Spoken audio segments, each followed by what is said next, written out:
I'm Michael Billick, Senior Manager of Policy Research for the Employment Policy Division at the U.S. Chamber of Commerce and Director of the U.S. Chamber of Commerce's Task Force to Eradicate Human Trafficking. Welcome to today's event, Business Solutions Empowering Human Trafficking Survivors. Several years ago, the Chamber established the Task Force to Eradicate Human Trafficking, which is an advisory group made up of members who work with the federal government and the private sector to develop common sense solutions and to speak on this issue with one voice. Many of the details about the task force activities can be found in our annual report, which goes through the toolkits that the Chamber has produced with A21 on forced labor, Truckers Against Trafficking on commercial sex trafficking, and our own publication, Leading by Example. Our newest publication on forced labor, a joint publication with CHTCS Journal, can also be found on our website. In addition to the various toolkits and reports that we have published and that are available to the public, we've also hosted a number of forums, both in person prior to COVID and also virtually on July 30th, 2020, September 24th, 2020, and January 11th, 2021, delving into various aspects of human trafficking. I hope you find today's program informative. And in just 1 second, I'm going to turn the program over to Glenn Spencer, who will provide an outline of today's agenda. Good morning. My name is Glenn Spencer. I'm the Senior Vice President of the Employment Policy Division at the U.S. Chamber of Commerce. I want to thank Michael for that brief overview of what the Chamber has been doing to take the lead in the fight against human trafficking. I'd especially like to thank Ronstadt SourceRight and the Alliance for Freedom, Restoration, and Justice for sponsoring this event. For those who've attended prior events, you may have heard me say this, that human trafficking is a global problem affecting millions of people each year who are illegally lured into forced labor and sexual exploitation through force, fraud, or coercion. Make no mistake, this type of exploitation must be stopped. The U.S. Department of Homeland Security estimates that human trafficking is second only to drug trafficking as the most profitable form of transnational crime, generating billions of dollars a year in illicit profit. In an interconnected world, human trafficking is a global problem that touches many industries and business relationships. Employers are leading efforts to raise education and awareness to fight human trafficking in conjunction with governments and with non-governmental organizations and empowering survivors to get back on their feet. The key word here is partnership. To have an effective strategy, the U.S. Chamber recognizes the important role that each of these entities play in preventing human trafficking. Now, I want to give you a brief overview of today's forum. To kick off the program, Crystal Crowley, the Senior Diversity and Higher Hope Manager of Ronstadt SourceRight, will participate in a fireside chat with Ashley Chapman, President and CEO of AFRJ, and they'll discuss the Higher Hope program. This program creates pathways to living wages and career opportunities for women who have been or are at risk of being trafficked. Following the fireside chat, May Collins, Secretary and Business Engagement Chair at the AFRJ Freedom Council, will discuss how businesses can come alongside community efforts to be part of the solution. Council members have taken the business pledge to end human trafficking to help make an impact. Next, I'll interview Nicole Robine, Director of the Freedom Society and an owner of a women's and bridal accessories company that employs survivors of human trafficking. During the interview, Robine will elaborate on her journey as an advocate for trafficking survivors, and she'll discuss why she's engaged as a representative of the U.S. Chamber's Task Force to Eradicate Human Trafficking and a member of the Board of Directors of the Freedom Business Alliance, the only global network that aims to combat commercial exploitation and human trafficking. The forum will conclude with a panel discussion featuring representatives from nonprofit organizations that provide social services, job training, and employment opportunities for trafficking survivors. Special thanks again to our sponsors, Ronstadt and the Alliance for Freedom, Restoration, and Justice, for making this event possible. So I hope you enjoy today's event and that you find it informative.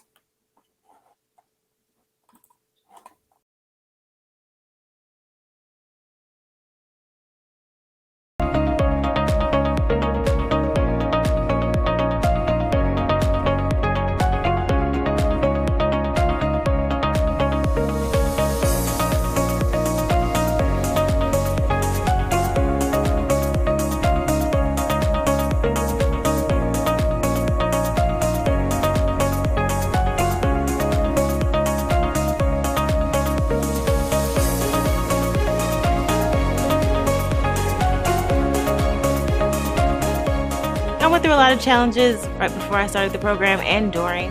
The hardest thing for me, I think, was just to keep going. And there's so much that we learned that was really helpful.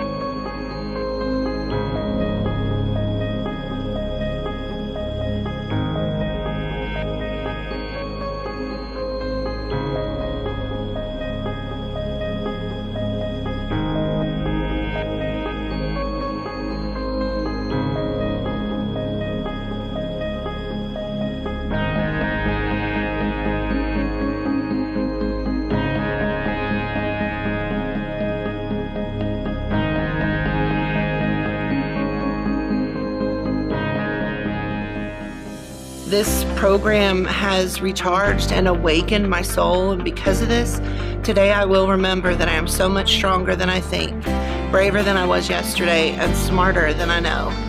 And I will continue to push forward. And I just want to thank the Higher Hope program so much for igniting the flame and awakening my confidence that I thought was gone. It's a program that helps individuals, our communities, our clients, and our employees who are encouraged to participate and volunteer in Higher Hope.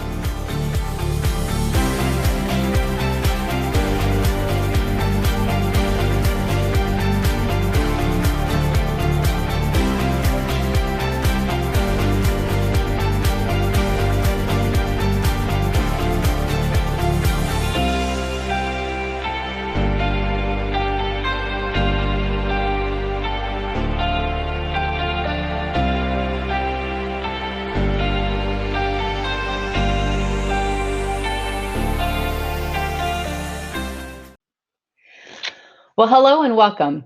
My name is Ashley Chapman, founder of the AFRJ and co-chair of the Freedom Council. We're thrilled to be partnering today with the U.S. Chamber of Commerce on this special conversation around how business can become part of the solution to help end and prevent human trafficking, particularly as it relates to empowering survivors of human trafficking. And I can think of no better program to highlight right now than Ronstadt's Higher Hope program. Before I introduce Crystal Crowley, who'll be joining me for this conversation, I just want to say Ronstadt was an early adopter of the vision that business should do more than not do harm when it comes to human trafficking, but that they could do something really very special to fill a critical gap in their communities. It was an honor to be there at the beginning of their journey. It's been an amazing thing to watch ever since. And right now, I'd like to welcome Crystal Crowley to the table, and thank you. Welcome, Crystal. Thank you for all you do. Thank you, Ashley, for that amazing introduction. So I am Crystal Crowley, as Ashley mentioned. I am currently the Senior Diversity Program Manager for Higher Hope. Higher Hope is a program that not only changes lives, but it also saves lives. Higher Hope is one of Ronstadt's social responsibility programs that seeks to assist women gain skills and opportunities for employment, and in particular, women who are survivors of trafficking. So in my role, I manage the 3 phases of the program, which includes Restore, Grow, and Thrive. And each of these phases plays a very critical role in their career development. It's an amazing program, and it has been saving lives and really impacting them for generations to come. So I want to take us on a journey, because for those listening in, I'm hoping that this conversation today, Crystal, will enlighten them to that world of possibility of what it would mean for business to come alongside government and community efforts in ways that only business can. So let's first, I guess, why Ronstadt? Why did Ronstadt really feel then and now that this is a critical component of their corporate social responsibility initiatives? Absolutely. So as you mentioned earlier, you were very instrumental in this, as bringing us as a business to the roundtable. But in particular, Ronstadt has 5 core values, and one of which is the simultaneous promotion of all interests. So social responsibility is very important to Ronstadt, and we believe that our business must benefit society as a whole. So our leaders recognize, as you were recognizing, that businesses could play a major role in ending or impacting a lot of social ills, not just human trafficking. And then why Higher Hope, right? I mean, this is an amazing program, and I'd love for you to even expound for a moment on what that program entails. But why Higher Hope specifically? How did that blend with what Ronstadt's DNA already was? So a Higher Hope was actually, like I said, a brainchild of our executives at the time. And it was something that we definitely realized that in the community, where could we kind of make the most impact, and what could we do to definitely benefit society as a whole? Recognizing that human trafficking has been around for some time, but I believe that at the time we started our program, it was at an all-time high. And this is something that we especially wanted to contribute to in order to be, that business in society that is definitely making a difference. Yes. And I remember those early conversations. It was all about, and this is, I think, a point that every business needs to understand. When Ronstadt raised their hand and said, hey, what can we do? The answer was not, hey, become law enforcement or become social workers or become something you weren't. The answer was, be who you are. And Ronstadt was a staffing firm committed to all the values that you mentioned. And the gap in the community where it was, the original program was planted and still thrives today in Atlanta, was this reintegrative pathway, right? And without it, survivors were going back to the vulnerabilities that led to their exploitation in the first place. And it was a problem that government could not solve for, and the nonprofits in the community could not solve for. And Ronstadt stepped into that gap. And so could you just tell us a little bit more, whatever you'd like to share, about the Higher Hope program, the phases of the program, what the women who are going through it experience? Absolutely. So we have 3 phases of our Higher Hope program, which is Restore, Grow, and Thrive. And so we kind of liken this to maybe like the growth of a flower. So the Restore is basically the restoration period. So we're actually preparing the women in tandem with our community-based partners to prepare them for what's to come in terms of being ready and willing to work in a corporate environment. So we work on things such as vision boards, building confidence, empowering the women, while the community-based partners are also helping them to understand healthy relationships, providing those wraparound services such as dental, medical, or even the substance abuse counseling that they're looking for or that they desperately need in order to become, ready to work in the society. Our next phase, Grow, is our actual apprenticeship. And this is where they are having the hands-on job training opportunities to work with Ronstadt clients. So these aren't clients that we're, randomly picking up. These are clients that we actually support and that we provide human resources services to them during this phase. So they work as employment specialists or junior recruiters, recruiting coordinators. So they are actually contacting candidates. They're screening candidates, asking questions to ensure their viability for the positions and roles that we have available for them. Our last phase is Thrive, and Thrive is just exactly what it is. It's where we're kind of kicking them out of the nest. They've learned with us for about 25 weeks. And so now it's their opportunity to shine. And so they're at this point having access to healthcare benefits, actually a livable wage in order to ensure their success in the future. Yeah, that's one of the things I just love so very much the most, right? So this is a pathway to not just job skilling and upskilling, but to living wage job opportunities, to career opportunities. And that takes a collaborative effort. So I know that you're working close with partners and the community where Higher Hope lives and resides. Could you share more about how, as a business, you're networking with your partners in business and others in the community to make this successful? Absolutely. So we definitely, want to make sure that we're putting this at the forefront of everyone's mind. So we partner with corporate partners to also provide opportunities or apprenticeships for some of our apprentices. So we don't just engage internally with Ronstadt. We're also reaching out to the partners or clients that we support.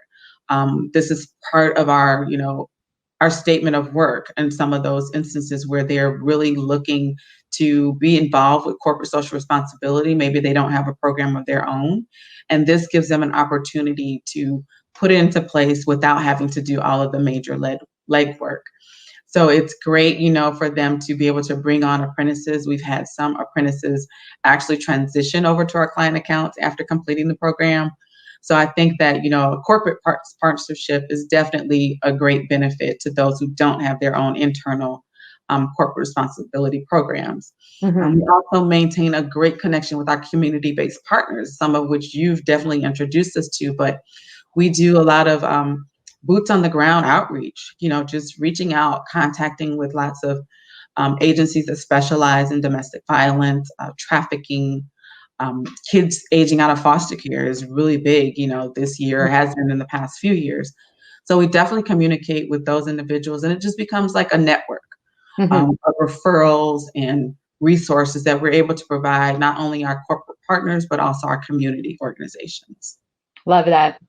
And I think that's such an important thing for businesses to understand, right? So I know early on and still today, when we're inviting businesses to usher into becoming part of the solution, they're nervous, right, about what it would mean for their company to address an issue like this. They're also nervous about thinking they've got to be something, that they're not, when that's not what we're asking at all, right? We want them to be who they are, like you were, but you're not doing it alone either, right? So you've got partners in the community that are referring individuals to be able to experience your program and benefit from it. You've got partners in the community and who are supporting just the whole, all the different stages, and partners that on the way out. So it's a growing network. It's a thriving network. I love that so much.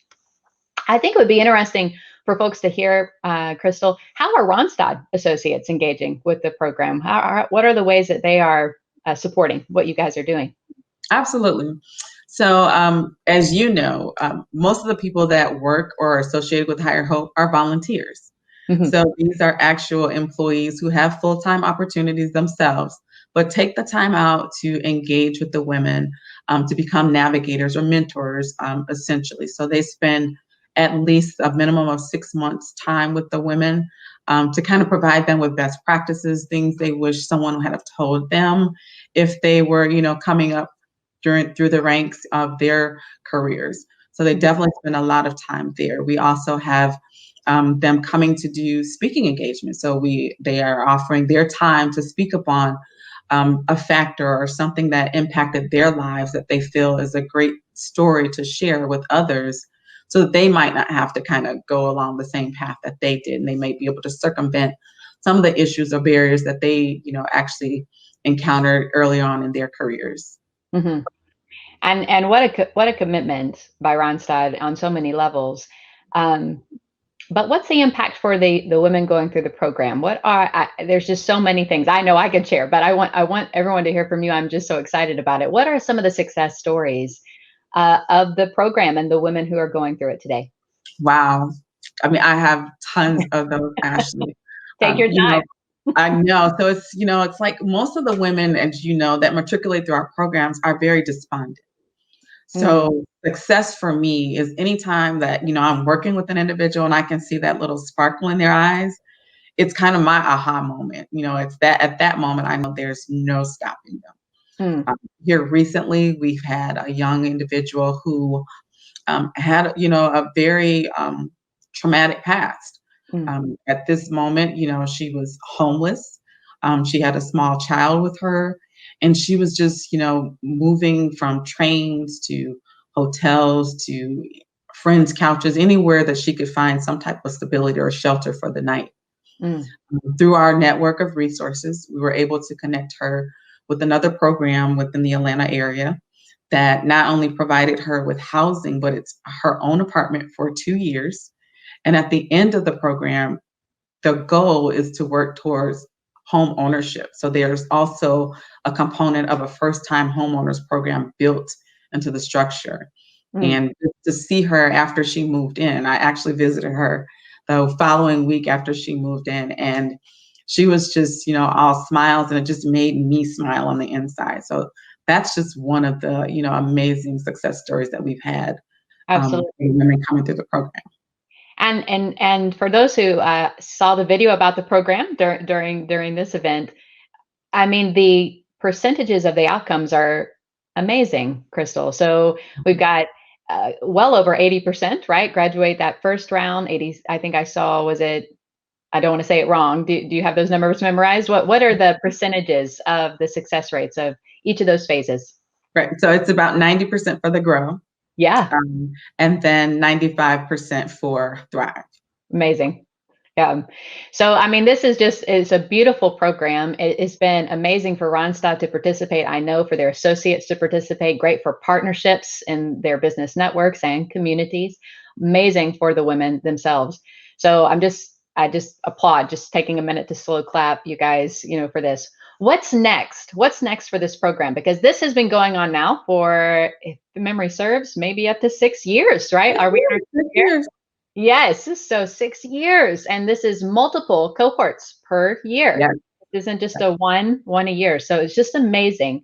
But I know you guys have a vision for where all this is going. Would you mind sharing that? Sure. So, and just to, your point, we've impacted over 600 women coming through our program since its inception. So definitely, glad to see those numbers are up. So of course, we are always looking to, take Higher Hope to the next level by definitely increasing the upskilling and the training opportunities that we have for the enhanced placement. So right now we're building out career profiles for individuals, not only placing them in opportunities that we have, up under our umbrella, but also trying to figure out, what is it that you want to do? Where do you want to go? So that we can help you get to that opportunity as well. We're also, making sure that we're trying to take it virtual. Now we're in a virtual space. Everyone's working virtually. So this was actually our first virtual full-time cohort this year in 2020. And so far, it's been a great success. So making sure that we're able to expand opportunities as best that we can.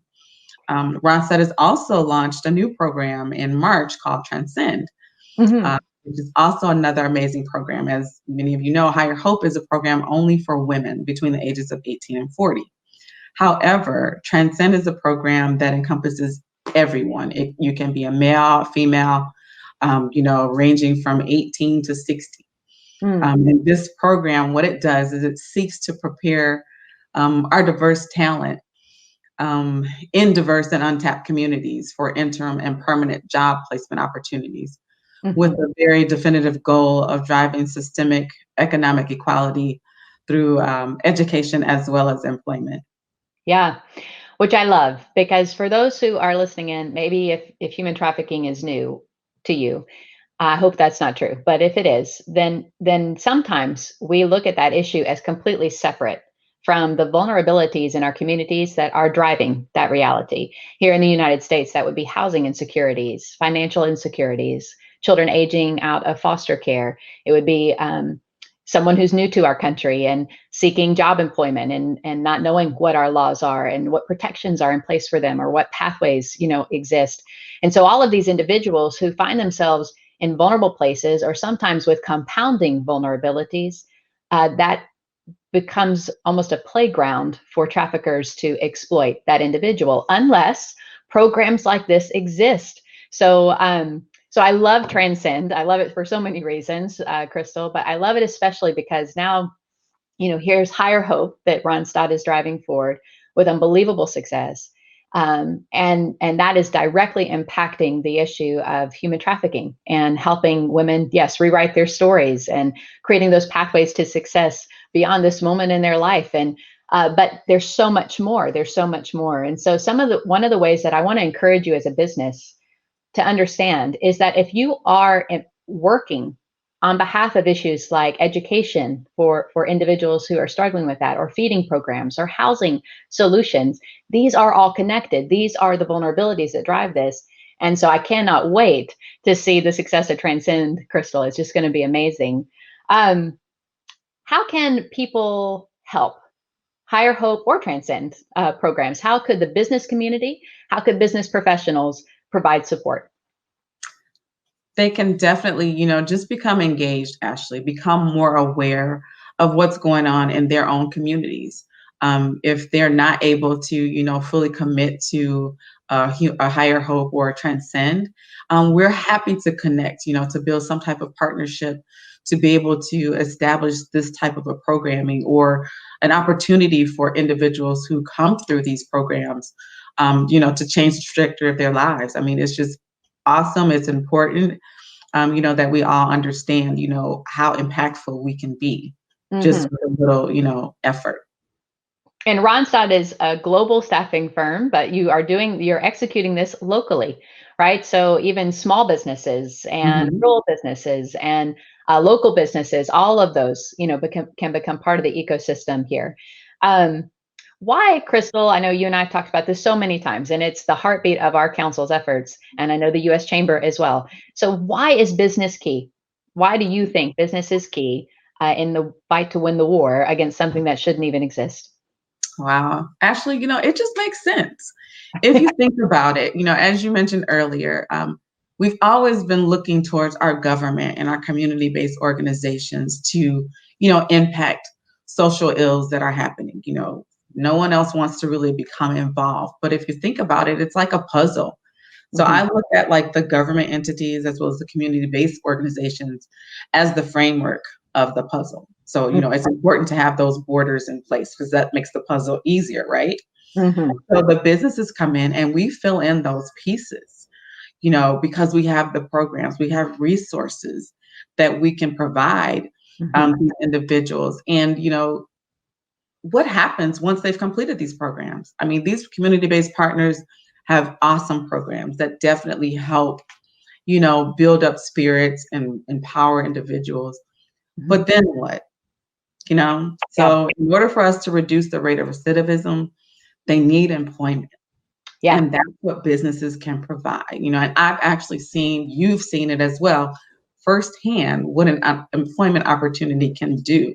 Yeah. It actually makes dreams come true. It makes dreams come true.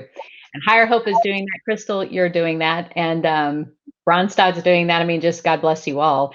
If there's one thing, sort of the final moment here, Crystal, if there's one thing that you hope those listening in walk away from in this conversation today, what might that be? Actually, I think it's going to take me back to my last point. I want them to walk away knowing that as businesses, we are next in line to combat human trafficking. So whether they, choose to seek out programs that work with trafficking survivors or partner with organizations such as Ronstadt to help find employment, I think it's critical, and I often think about this, they say it takes a village to raise a child, but I'm learning that it also takes a village to end all social injustices. Yes. It has to be a group effort, and I think it's really time for us to come together. I could not agree more. Crystal. Well, I just thank you so much for all that you're doing. And to all those who are listening in, I would just say human trafficking is a business and the sale of human beings, and it needs to stop. And we believe it can, but we believe it won't until the business community becomes part of that solution. So follow in Ronstadt's steps, do something amazing in your local community, or help Ronstadt get it done. But Crystal, thank you so much for joining us today. And we're just excited to see what happens next and to support it all along the way. Thank you, Ashley. It's always my pleasure.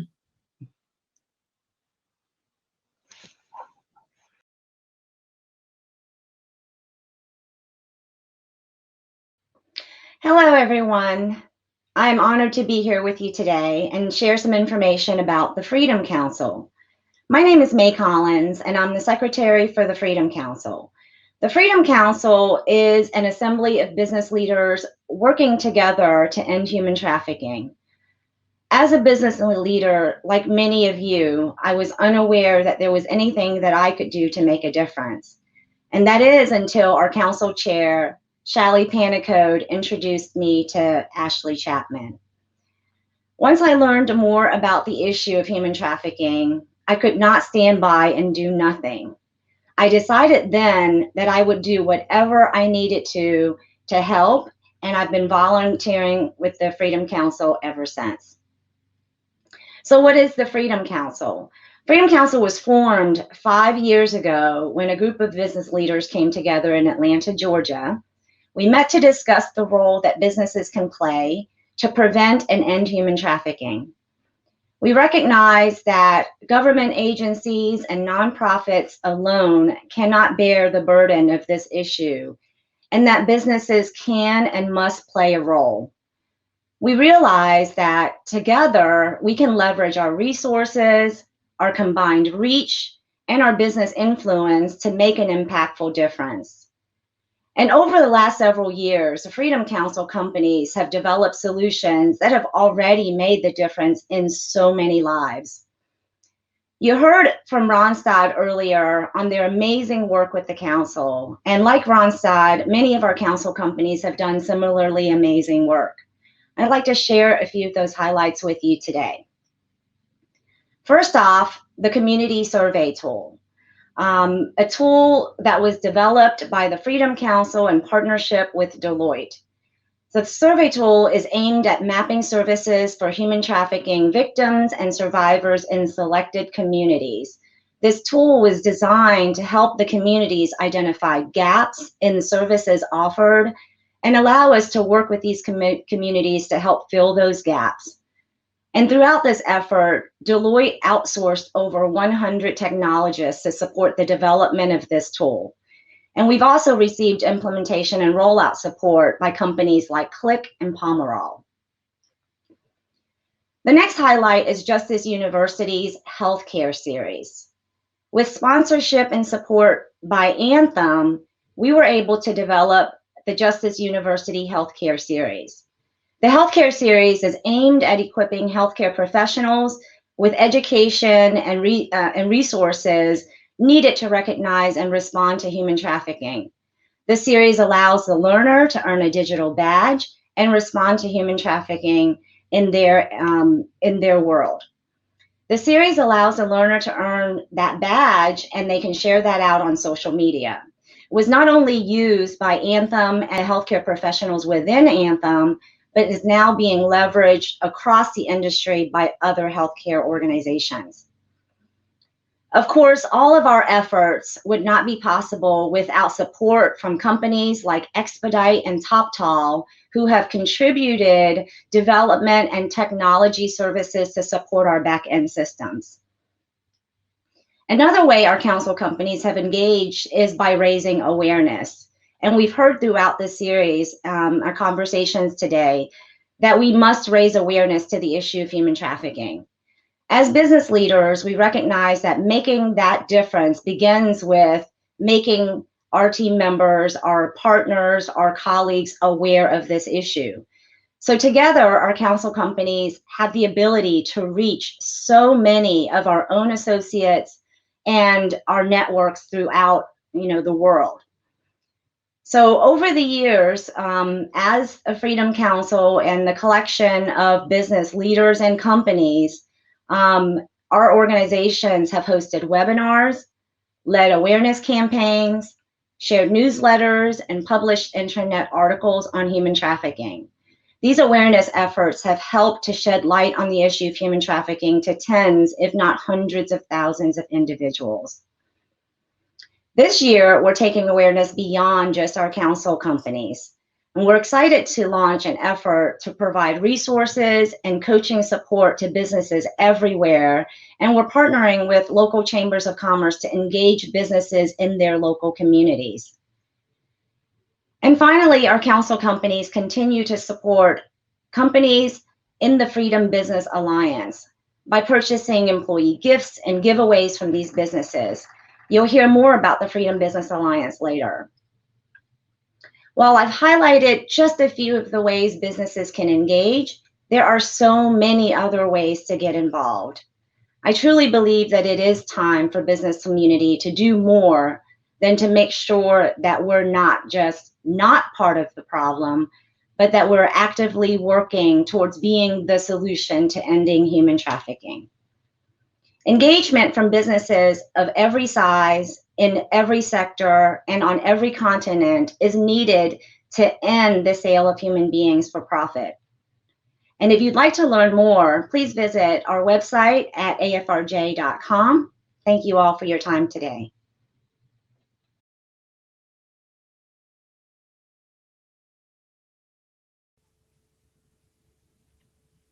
And now we're joined by Nicole Robine, who is the director of the Freedom Society. Nicole, can you give us just a sense of your background and how you started your personal journey in being an advocate for human trafficking survivors? Sure. It's so great to be with you all. And so my journey began about 15 years ago. I really didn't know anything about human trafficking. I was working with a group of young women, several of whom had volunteered with what I now know as a freedom business in Thailand, and came back and were really heartbroken over this issue. And so we spent several years together, both praying over this issue as well as learning about human trafficking. And it culminated in a trip to India, where we went to 5 cities in India and met with all sorts of different anti-trafficking organizations. My very first day in India, I found myself in brothels in Mumbai, and now had names and faces on this issue and on my heart. And so we met with all these organizations and asked the same question: what is your greatest need? Now you can imagine there's millions enslaved in India. Still, the anti-trafficking movement there is a drop in the bucket. But consistently, we heard that the greatest need was employment, that they could get women and men and children out of situations where they have been trafficked. But if they could not sustainably employ survivors, that they would be re-trafficked. So we estimate somewhere between 70 to 80% of those that find a way out are re-trafficked because of lack of employment. So I came back from that trip and began a business, this journey to employ survivors, because of that trip and them sharing that this was the greatest need. So can you tell us a little bit about the Freedom Business Alliance? This is an organization that you helped to start. What exactly does the Alliance do, and what's your role in that organization? So about 6 years ago or so, a little, maybe over just 7 even now, we, a group of freedom business leaders, and again, freedom business is a term basically for businesses that exist to combat human trafficking. So businesses that either employ survivors or employ preventatively those at risk of being trafficked. So there was a group of us that did a global think tank to look at employment solutions to human trafficking. And off of the back of that, we basically realized that we had similar challenges, similar needs of employment as a solution to human trafficking, and where are we at as a movement. It was the first time that a group of us who were trying to do this thing called freedom business connected with one another. And off the back of that, we've really realized, one, that we were tremendously encouraged coming together, that there was a lot of learning that happened just in sharing our own experiences up to that point, but also that we were all facing similar challenges.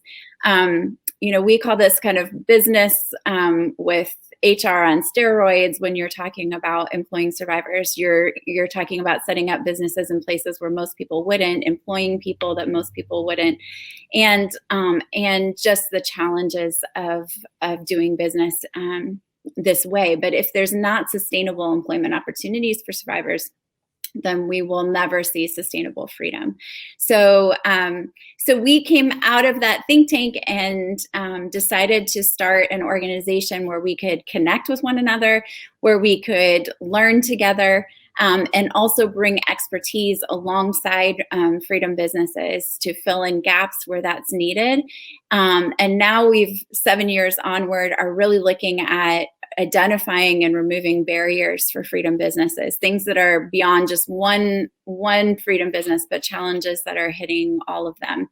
And so that is FBA. So I've served on the board of FBA. I was one of the founding member businesses, and I've served on the board ever since.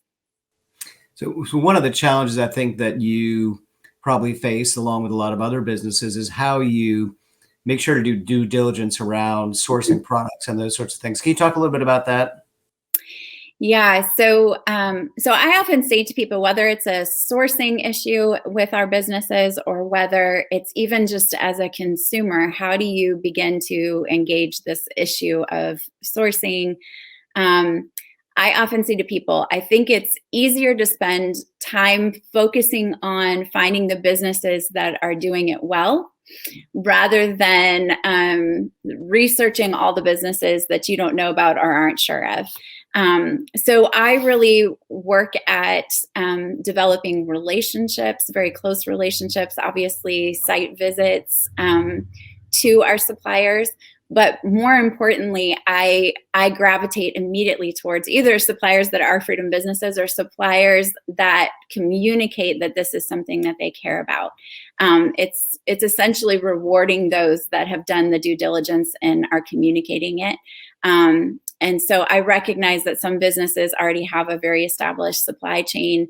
And in that case, you have tremendous influence with your supply chain to ask those questions and to move them in a more exploitation-free direction, or at the very least have the information that's already there. If your suppliers are already doing good things, and paying people well and taking care of their people, then that's good information for you to have to be able to communicate to your customer base. So you know firsthand the important role the business plays in solving the problem of forced labor and sexual exploitation. What advice do you have for other business owners that want to join you on this journey, and how they can play a role with the chamber? So I would say there's a couple of avenues. Obviously, there's the more entrepreneurial route that I have gone, that's more engaging, kind of right at the root issues. But there's also tremendous opportunity to partner with either rescue organizations or with freedom businesses to look at how your company could potentially employ survivors or create pathways, or how you could set up units in places where it would be a preventative measure. There's places all around the world where the only industry, in particular villages or areas, is really trafficking. And so there's a lot of opportunity to look at what that might look like. And both between the Freedom Business Alliance as well as the Chamber, we would love to have those conversations. I would say the very first step that I think is really important is learning. And so taking the time to really dig into what trafficking looks like, where you might engage, what your business model looks like, or if you're starting from square one, please feel free to reach out to the Chamber Task Force or to us at the FBA. In terms of starting that journey, we'd love to help you so that you're not recreating the wheel, but can learn from what's already been done. And for those businesses that really would love to be able to look at employing survivors, both the Chamber and FBA would love to work with you towards that end. So there's tremendous opportunity out there when we look at millions of people enslaved, and obviously preventative measures are an even greater need. So we talk a lot about opportunities and challenges here. One of the biggest challenges right now, of course, is we're all living through a pandemic, a global pandemic, and obviously in other parts of the world, it's worse than it is here. Yeah. So what are some of the challenges that raises for you? And maybe there's some opportunities there too. I don't know. Can you discuss that a little bit? Yeah. So, at the Freedom Business Movement, myself included, we opened this tea room that I am in the midst of right now. 2 months before COVID hit. So we were packed, and then the dining room closed. So I'm very familiar with those challenges, as well as just the incredible logistic challenges all over the world, and getting products to where you need it on time, and all of those challenges. We've also, as a movement, seen taken a hit in terms of sales last year, and all of those challenges. I would say on the opportunity side, we've never hit a greater moment for the need of employment and sustainable employment. And for certain, I think there's such an opportunity to employ more. We saw not only a hit to all of our businesses, but also red light areas that shut down, and so large numbers of vulnerable people that are in need of employment. So there's tremendous opportunities for growth, but it's looking at what are those ways that we need to pivot in business. What are the opportunities there? I will say that we are seeing, especially with millennials and younger, and I'm sure all of you have experienced this, they're asking questions about how their products are made, where they're being made, And that is only going to continue. And so there's an opportunity for you to look at how your business can impact this and how you can communicate it. Obviously, to the point of the question before, we want to make sure first and foremost that we're not participating in any way. But then looking at, okay, how proactively could my business engage? You know, we often say this is not a social issue. It is a big business. And so business has really, I think, the greatest opportunity to make an impact on human trafficking. And so I want to encourage you that the very thing that's in your hand as a business leader is the very thing that can actually make a huge difference. And as we see the business community engage this issue of trafficking even more and take on really evil business to do good business, we're going to see a much bigger impact on this issue. So there's tremendous opportunities in terms of pivoting businesses, new business ideas, the need for employment. Obviously, vulnerability has grown exponentially through COVID, but there's also opportunity for growth because of that. And so we're believing for big things this next year and laboring to that end.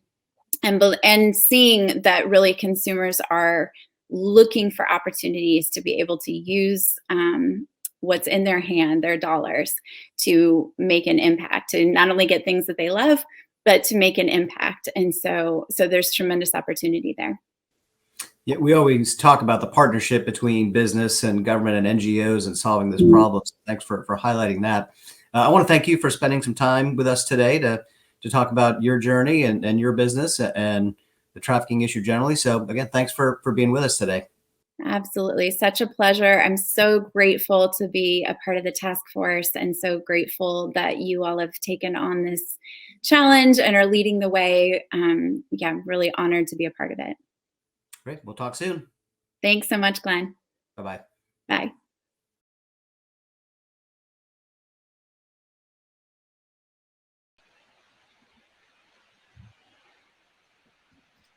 I'm Michael Billett, the Program Manager for the U.S. Chamber of Commerce's Task Force to Eradicate Human Trafficking, and I want to welcome you to today's program, Business Solutions Empowering Survivors. First, many of you are going to ask the question, why is the U.S. Chamber of Commerce and the business community engaged on human trafficking issues? And this is part of a broader effort by the Chamber to engage in stakeholder capitalism, which is a long-term value proposition that when businesses prosper, individuals prosper, and society prospers. And human trafficking is a criminal act. It's a heinous crime, and it should never be tolerated. But with that said, at the Chamber, we need to be cognizant of the risks that exist in society. And so human trafficking is one of those risks that impede and inhibit economic growth.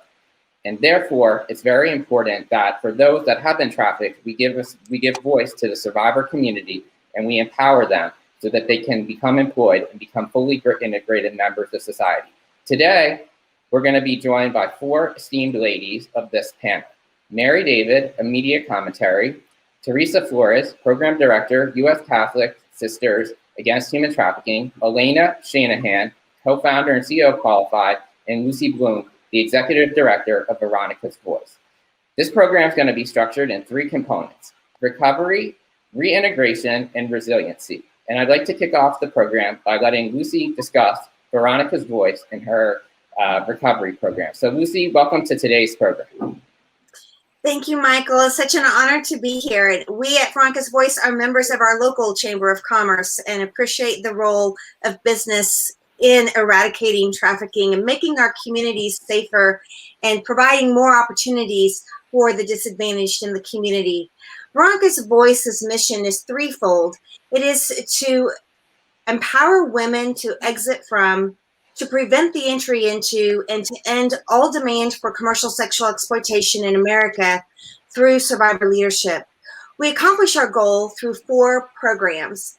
As Michael mentioned, we have a residential program where women can live rent-free for up to 2 years while they invest in their time in the deep healing that is needed to be able to recover from the trauma of being trafficked. We also have a social enterprise where we are teaching job skills and career readiness training for the women so that they learn to dream big dreams for themselves that will lead towards their economic independence. We have a demand reduction program that educates sex buyers on the harms to themselves and to society of participating as a buyer in sex trafficking. And then also we have Advocacy Efforts, which is how we first met the great organization Engaged Together, where we are working across all sectors of our community to challenge and change these systems in which people, women, men, children are being bought and sold right in our backyard. Thank you for providing an oversight of Veronica's voice. Now, I have a few questions, that maybe you and Mary can address, which is there are some survivors with criminal records and some survivors without criminal records. And so in terms of recovery, and this is going to lead into reintegration and getting a job, having a criminal record is a barrier. So perhaps both you and Mary can discuss some of the efforts that are underway and that you're advocating to expunge the records and why this is important for these survivors. Having criminal records is a huge barrier for trafficking survivors because it really limits their opportunities to have access to housing, to gain employment, and even just be able to prevail in legal proceedings if they are trying to obtain custody of their children. So it is really important for victims to have access to vacatur. And that is a priority for a number of different organizations to just expand that access as a form of relief for trafficking survivors. Most states have some variation of having either vacatur and expungement provisions in their laws, but there definitely is a need for expansion of that. And there are some states that instead offer an affirmative defense of being a trafficking victim if they are charged. But the problem is that we don't have that across the board. And so states like Virginia, for example, don't actually have either option available to victims. So there are organizations like the Amara Legal Center and others that are working to change that. And Lucy, could you talk about some of your advocacy efforts around this certain topic? Yes, we partner at the local level as well as state and national levels to, as Mary said, provide criminal relief for victims of human trafficking, whether it be sex or labor trafficking. This is the individuals who are being trafficked are very vulnerable and they get exploited in many ways, and they end up with criminal records from everything from being part of a racketeering scheme to committing fraud, to having drug possession, paraphernalia, different drug trafficking charges, and then of course they get charged with prostitution charges, and at times even get charged as a trafficker themselves. And so it has been very important for us to address issues of language in our laws and address issues of criminal relief opportunity for victims of this crime so that they are not charged as the criminal themselves. So we do a lot of educating and engaging our elected officials. And the business community has been very instrumental as we've brought along business partners and had discussions around different legislative advances that we could make to bring our state, kind of up to standard, so to speak, that then provides a lot of leverage with the legislators, because they're hearing from business leaders. That's a part of their constituency that they often don't hear from. They're used to hearing from victim advocates, right? And we don't always speak all the same language. But then when they're hearing it from different sectors of their community and it's asking for the very same end goal, then it provides a lot of oomph So we have been extremely excited to have support from our district Rotary as well as our local Rotary clubs that have been getting involved, and other business leaders as well, who are willing to make that phone call, have that coffee with a legislator, and tell them why these issues are important to them and the difference that they believe that they can make, right? And being able to address the different statutes that can actually stand as barriers. We have also seen at a local level judges who will make the decision to prioritize the laws to provide criminal relief to the victim, to really encourage them to be seeking services and help connect them directly to services. And very importantly, to prioritize the laws against the purchasing of somebody for a sex act. There are laws that we have in place across the country that recognize that performing a sex act should never be a qualification for work.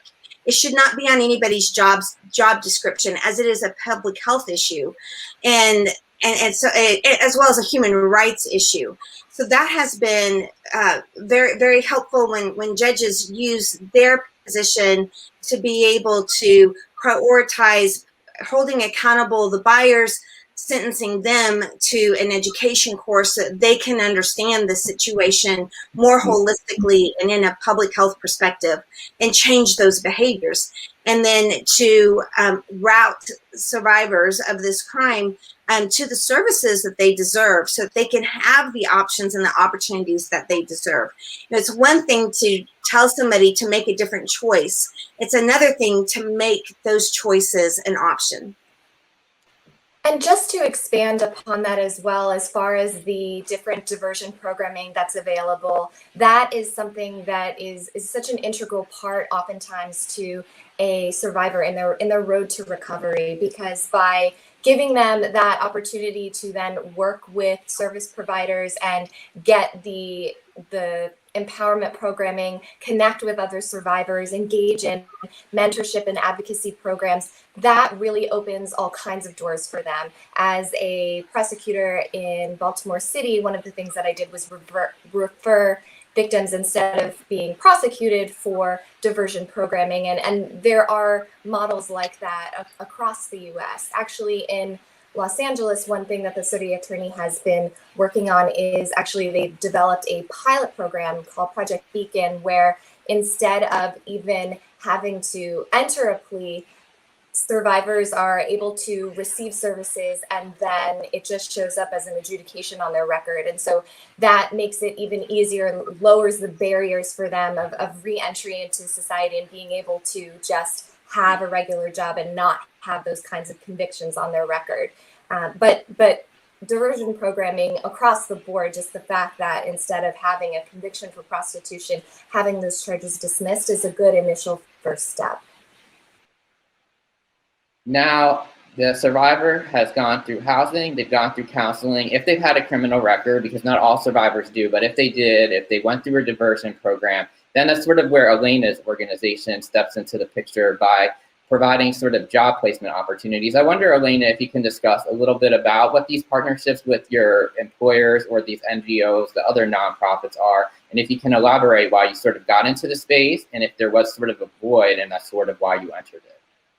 Yes, Qualified does fit a very unique space that hasn't been addressed in the past, because initially when we were looking at this issue, we were looking at removing women from that situation and assuming that through rehabilitation and residential programming, they would be able to then re-enter the community and join employment opportunities.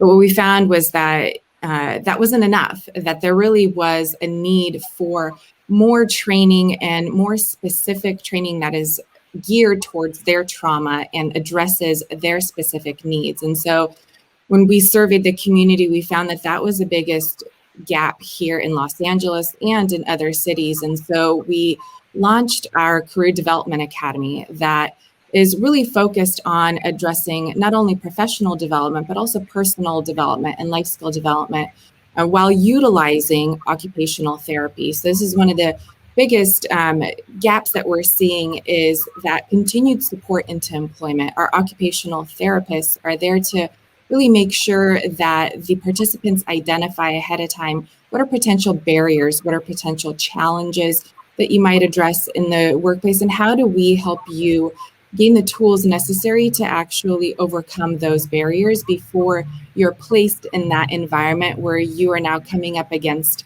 that challenge and not knowing how to address, whether that's workplace conflict, whether that is just being not performing to the level that you're expected to, and now not knowing how to address that with your employer.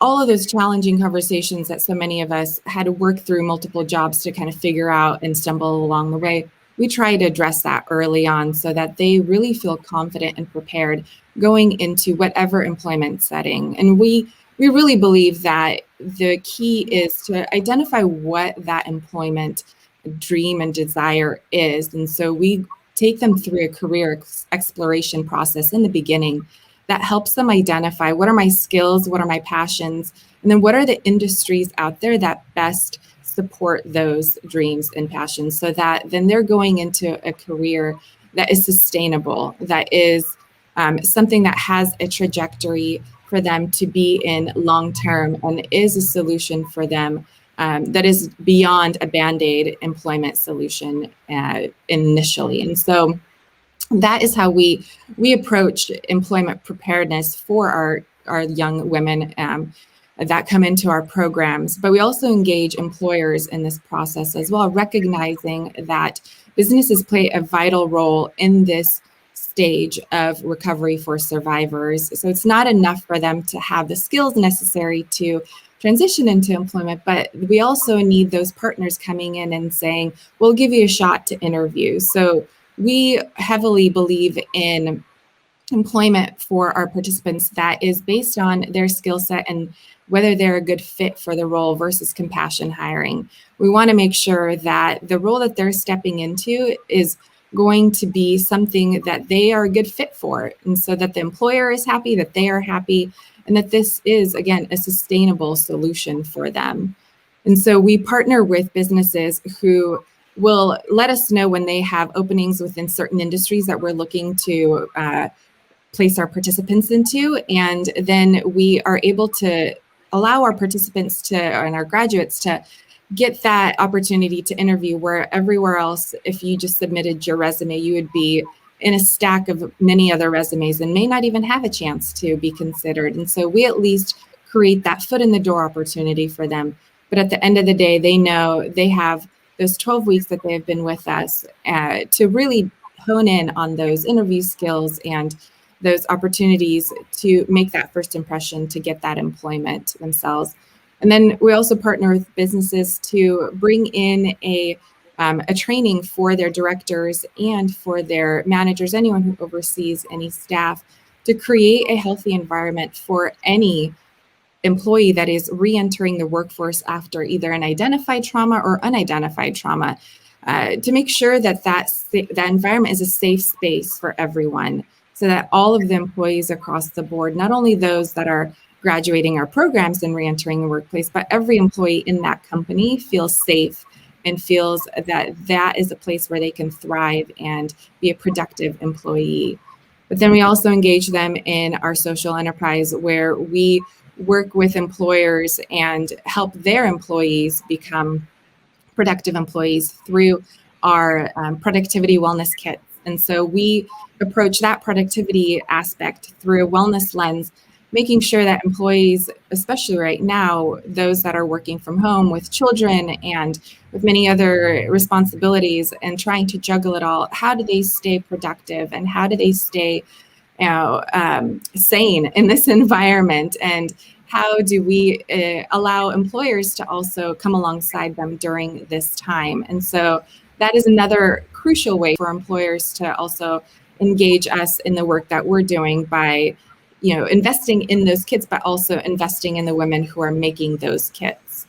So those are a few ways that we currently are engaging employers and businesses in our areas.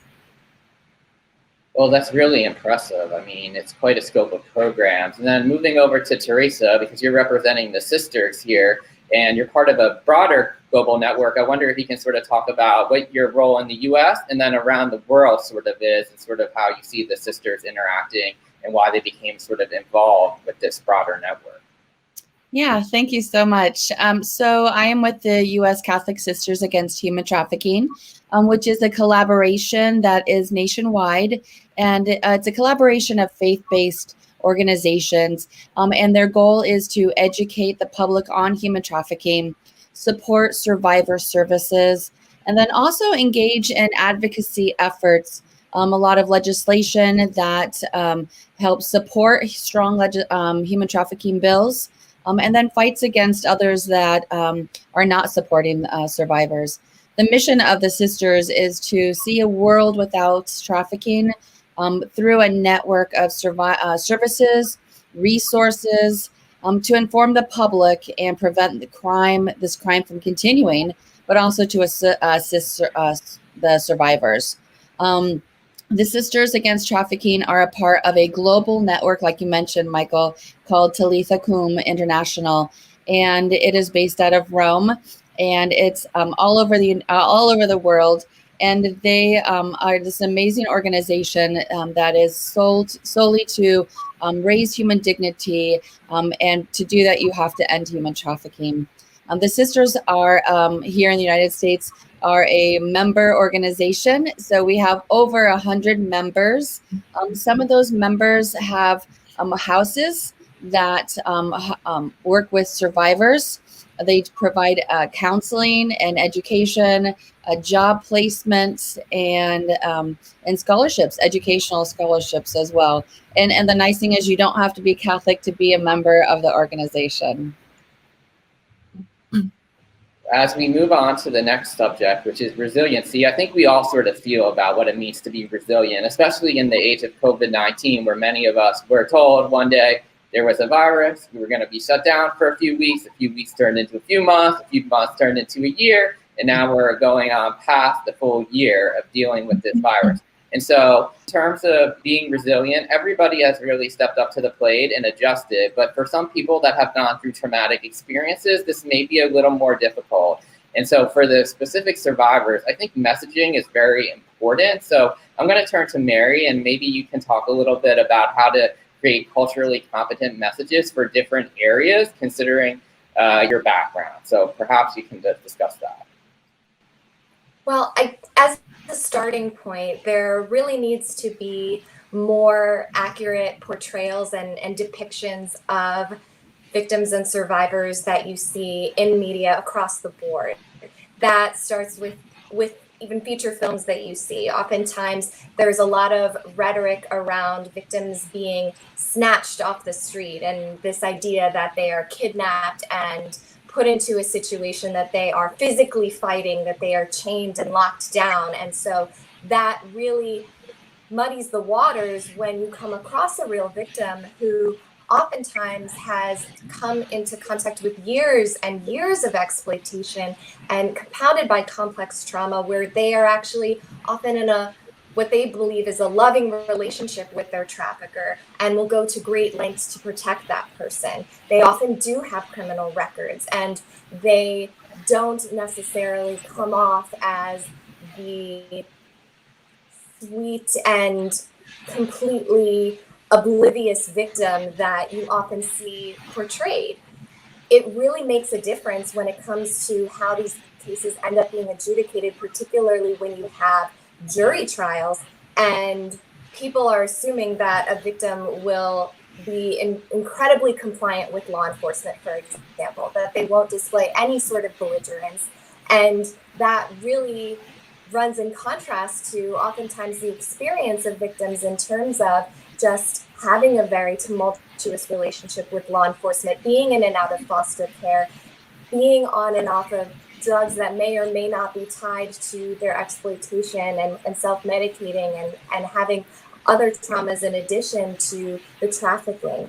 We really need to do a better job of just educating the public more generally about the problem as far as how trafficking manifests, but then also recognizing that a survivor's journey doesn't end the moment they are, quote unquote, as it is often portrayed, saved, when really, in fact, there is this whole process that needs to happen as far as rehabilitation and restoration, and that victims aren't, saved in that sense, and that they really have a long journey ahead of them when it comes to finding mentorships and connections with the business community that provides them with access to opportunities to create a new life for themselves. Once we do a better job of really isolating the problems, then that's the only way that we can really move forward in terms of addressing them. And in terms of the social services organizations that I have on this panel, one question is sort of the traffickers are very agile. They know who the people at risk are. Their tactics are constantly changing. They're always one step ahead of organizations because organizations need to respond. So there's internal and there's external constituencies for every organization, and it may take a little while to respond, but the traffickers can move in a quick flash of a second. So sort of as we think about COVID-19, and we have seen, based on a Polaris report, a slight uptick in those that are being trafficked. How have your organization sort of, how have you sort of pivoted to meet this sort of moment in time? And I think we're going to start with Lucy, go to Teresa, and finish up with Elena. So if we go in that order. It has been really important during COVID-19 for the grassroots organizations to be the eyes and ears, to be the ones on the ground, being aware of what is happening, how traffickers are moving.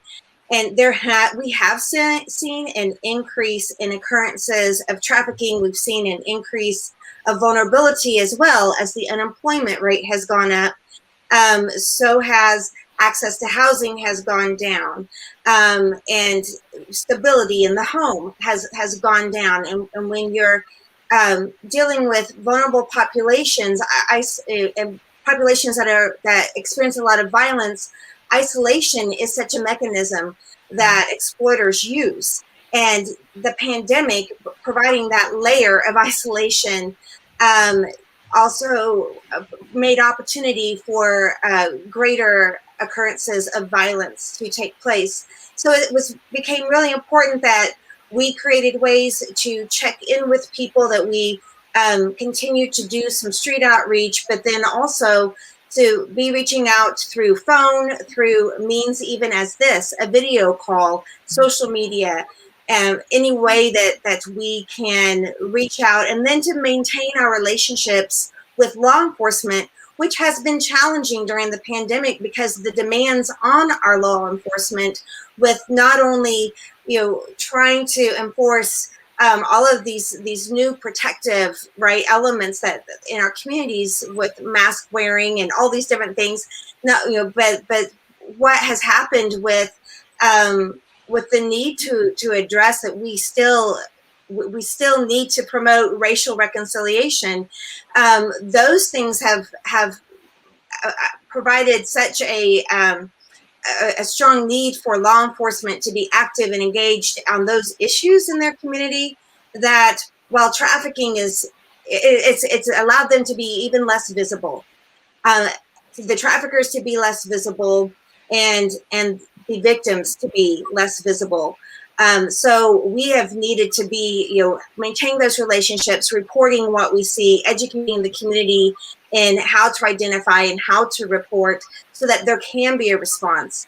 And then also part of our resiliency has been, as other organizations in the community had to shut down temporarily, which became a lot longer a period of time than we thought it was going to be. We relied upon our relationships, especially with small business, to be able to continue to provide opportunities to the women in our program. For them, they could not attend these classes in the community anymore, so we had to bring them in. And our solution for that was to reach out to our friends in the business community who already had those skills, and we provided some trauma-informed training for them, so that they would have a better feel for how to work with us and how to work with our clients. and they've done an amazing job providing classes through virtual learning. About 60% of our learning, even in our residential program, is still virtual at this time. Our counseling services, our therapeutic services are one-on-one, but our other courses that we offer are being offered virtually. So that it has been a very important piece of our work, to teach women also how to access things online. And then that's made, also brought up the issue of access to the equipment and to broadband, to access to the internet that people need, even to be able to gain access to virtual supports.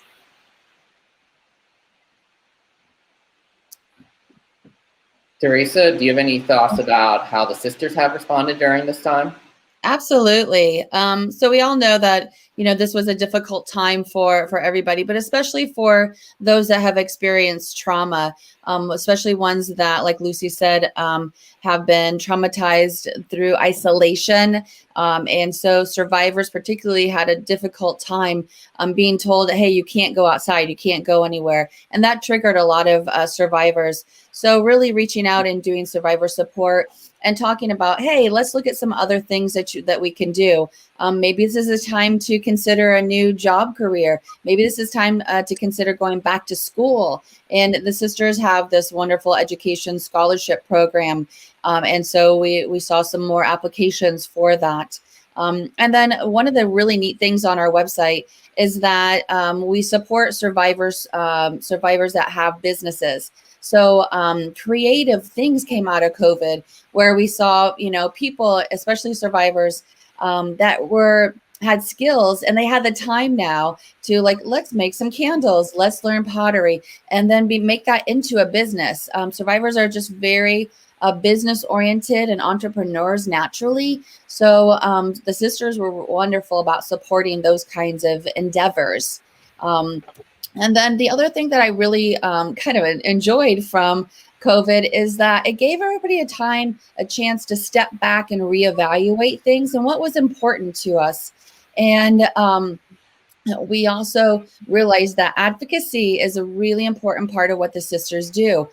We can't stop right now. We need to continue getting strong legislation out there. We also unfortunately saw a huge rise in pornography because people were staying at home and not going to work. So the sisters have been really had a large voice in the Earn It legislation about stopping pornography and Pornhub. And so those are really important things that came out of COVID, is that it united all of the sisters and the members across the country to say, hey, let's get together and really go after pornography and make stronger legislation. You can have a conference, right? But not everybody can go to that conference. So the nice thing about COVID was that I think it really did unite everybody. And it gave us access to talk to each other more during COVID. So I think that it was a great time to really make some amazing progress. And then for Elena, how has your organization adapted?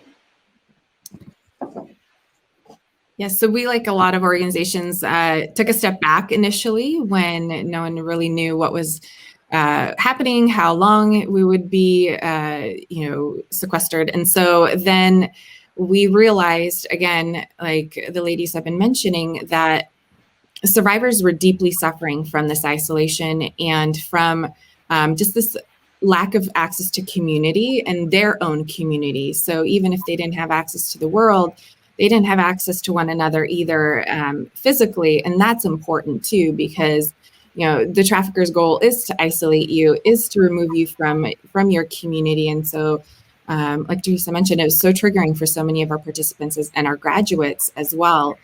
So we realized we had to step back in the fall. And so we did a hybrid academy in the fall where we did half in person and half online. And we really saw just how much the women were able to thrive in that, part of the academy that was in person, because again, they had access, they were able to see someone, they were able to see someone that understood what they were coming from, the place they were coming from, and understood their pain and their trauma, and to be able to form those relationships once again was very important. But then again, it also gave us the opportunity to expand our reach of the professionals that taught our classes. And so all of our classes, we teach over 30 different topics in those 12 weeks, are taught by professionals out in the community who are volunteering their time. And they come from various industries, from all walks of life. And so this allowed us to then expand to professionals all over the US. We had professionals teaching from New York to Colorado to multiple states within the Midwest as well, that really brought them into the conversation as well, where before they didn't have access to mentor and to really invest in someone's career path. But now virtually they were able to teach a class and be a part of the solution just as much as those that were locally doing that before this. So as we wrap up the panel, I think the final question is, if businesses are hesitant, what advice would you just give a business owner if they want to step up to the plate, but they're just sort of hesitant? They have the capital. They're thinking about providing moral leadership, which is part of this, to the broader community, but they're just like a little bit hesitant to dive deep in. So what sort of, like in a few sentences each, what sort of advice would you sort of give them? Yeah, I'll go on that. Go ahead.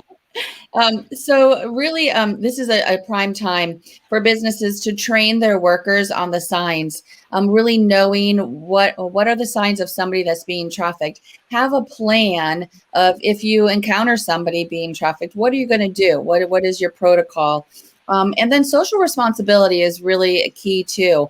Where are your products coming from?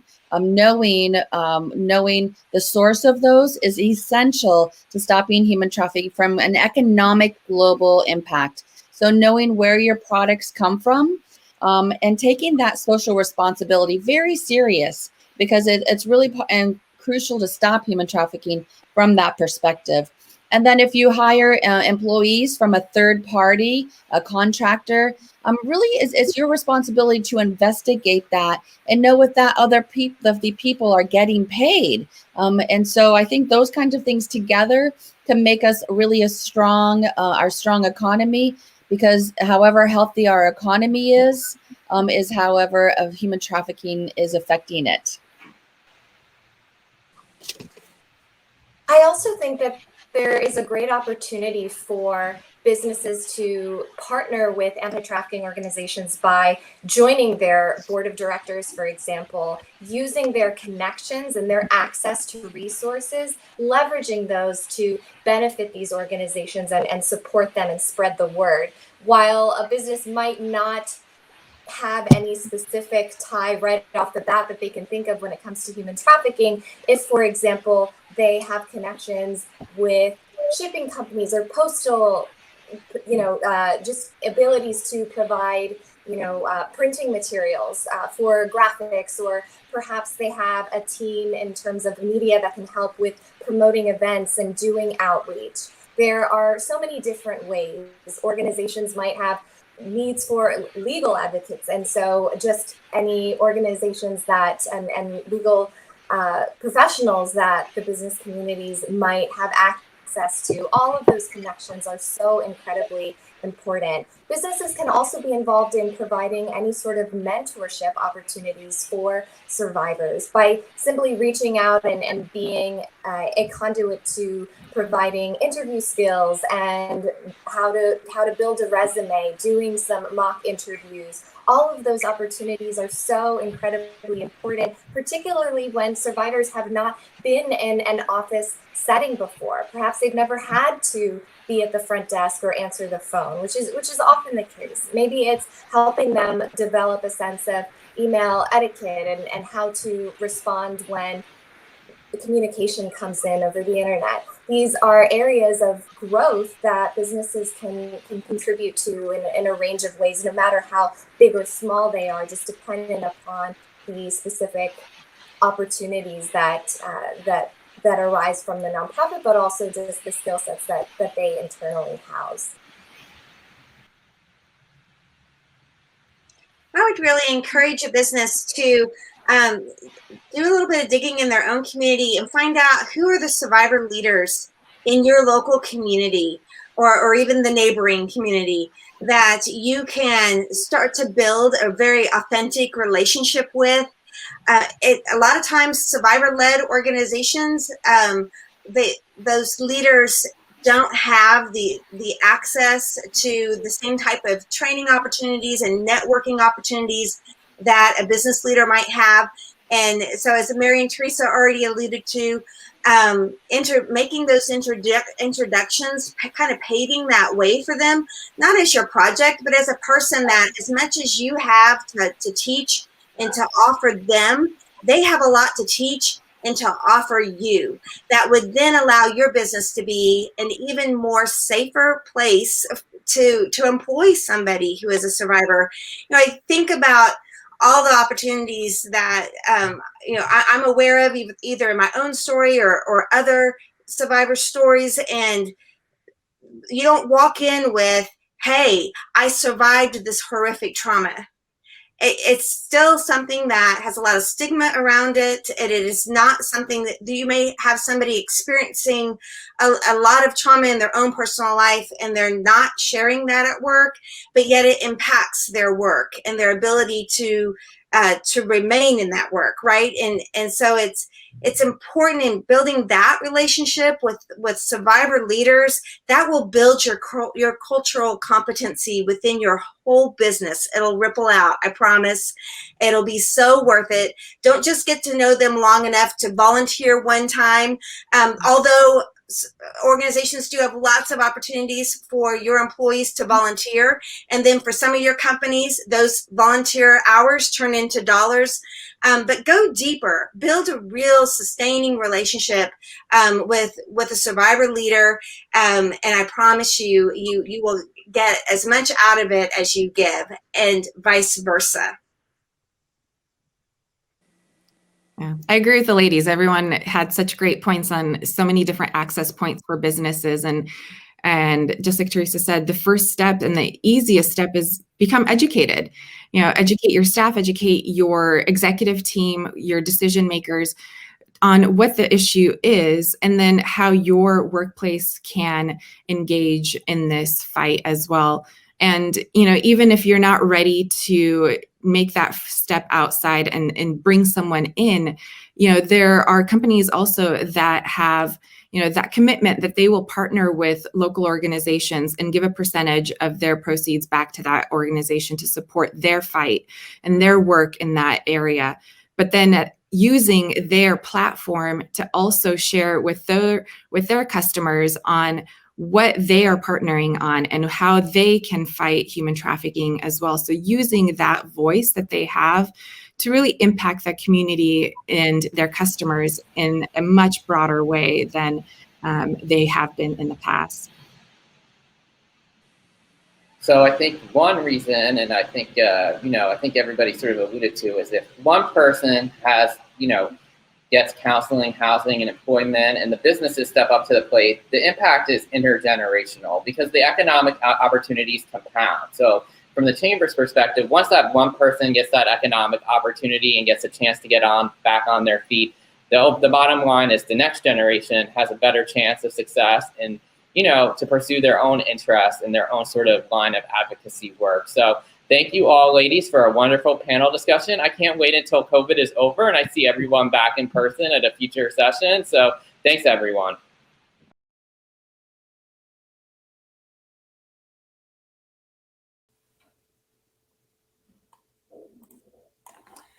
I'd like to thank you for joining the Chamber for today's program. If you're a business that would like to be further engaged, please do not hesitate to reach out to me or to Michael Billett, the program director, who moderated the previous session. We look forward to seeing you at future events, so stay safe, be well, and have a good rest of the day. Thank you.